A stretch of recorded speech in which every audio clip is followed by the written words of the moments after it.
ভালো হয়েছে, সমস্ত স্টার্টার থেকে শুরু করে মেন কোর্স ডেজার্টের দিক সমস্ত দিক পুরো পারফেক্ট। আজ আমরা আবারও উপস্থিত ছিলাম এক্সপ্রেস কিচেন অ্যান্ড ক্যাটারিং সার্ভিসের আয়োজনে একটা বিয়ের রিসেপশন কভার করতে। আগের কাজটিতে তারা সুযোগ পেয়েছিল ক্লায়েন্ট রেফারেন্সের মাধ্যমে, আর এবার এসেছে একেবারে সরাসরি সোশ্যাল মিডিয়ার হাত ধরে। এক কথায় ভালো কাজ মানুষকে নিজেই নতুন মানুষের কাছে পৌঁছে দেয়। আজকের মেনুতে ছিল একেবারে চমকে দেওয়ার মতো কম্বিনেশন। কখনো মনে হচ্ছিল যেন হাইওয়ের ধাবায় বসে সেই স্পেশাল মশলাদার খাবারের স্বাদ নিচ্ছি, আবার কখনো মনে হচ্ছিল কলকাতার কোনো জনপ্রিয় বাঙালি রেস্তোরাঁয় বসে রয়্যাল ফিল নিয়ে ডাইন করছি। স্বাদের এমন বৈচিত্র্য আগে এক অনুষ্ঠানে খুব একটা দেখিনি।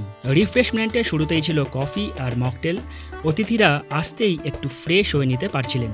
স্টার্টার সেকশনে ছিল ঝালঝাল মশলাদার ঠিক সাউথ ইন্ডিয়ান স্টাইলে চিকেন 65, ককটেল ফিশ ফিঙ্গার, বাইরে ক্রিস্পি ভেতরে নরম, খেতে একেবারে চমৎকার। ক্রিস্পি আউটার লেয়ারের সাথে প্রিমিয়াম কোয়ালিটির প্রন দিয়ে বানানো গোল্ডেন ফ্রাইড প্রন আর পনির শাসলিক। মেইন কোর্সে ছিল লাচ্ছা পরাঠা, চিকেন ভর্তা, ফিশ ব্যাটার ফ্রাই, সাদা ভাত, ভেটকি পাতুরি, বাসন্তী পোলাও ও মাটন রাজবাড়ি। এদের আলাদা করে সিগনেচার ডিশ বলতে কিছু নেই, যেটাই খাবেন সেটাই সিগনেচার স্ট্যান্ডার্ডের মতো লাগবে। আরও যেটা ভালো লেগেছে, মেনু একদম কম্প্যাক্ট, কিন্তু প্রত্যেকটা পদের কোয়ালিটিতে কোনো আপোষ নেই। সন্ধে 7টা হোক বা রাত 11টা, খাবার পাবেন একদম গরমাগরম এবং একই মানের।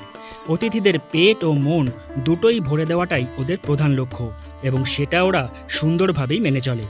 ডেজার্ট সেকশনে ছিল মিক্সড ফ্রুট চাটনি, পাঁপড়, বেকড রসগোল্লা আর বাটারস্কচ সন্দেশ। আপনার যে কোনো ইভেন্টকে স্মার্ট আর টেনশন ফ্রি করতে চাইলে একবার কথা বলে দেখুন এক্সপ্রেস কিচেন অ্যান্ড ক্যাটারের সঙ্গে।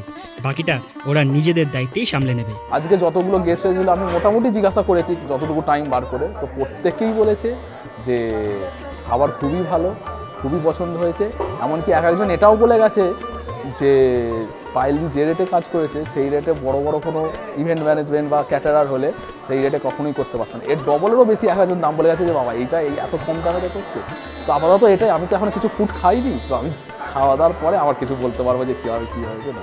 খুবই ভালো হয়েছে, সমস্ত স্টার্টার থেকে শুরু করে মেন কোর্স ডেজার্টের দিক সমস্ত দিক পুরো পারফেক্ট, কোনো দিকে কোনো কিছু বলার নয়। আর আমাদের বাড়িতে এরপর থেকে যতগুলো কাজ হবে সব তো পায়েল দিকেই বলা হবে। Thank you. সব থেকে কোনটা ভালো লেগেছে স্টার্টারে? Golden fried prawn, chicken 65, paneer shashlik, প্রত্যেকটা পারফেক্ট, কিন্তু আমার গোল্ডেন প্রনটা বেশি ভালো লেগেছে। আর মেন কোর্সে মটন, ওটা মটন রাজবাড়ি ছিল, ভালো ফাটাফাটি। লেগেছে। হ্যাঁ, আমার কোনো কিছু খারাপ লাগেনি। Thank you so much. Thank you.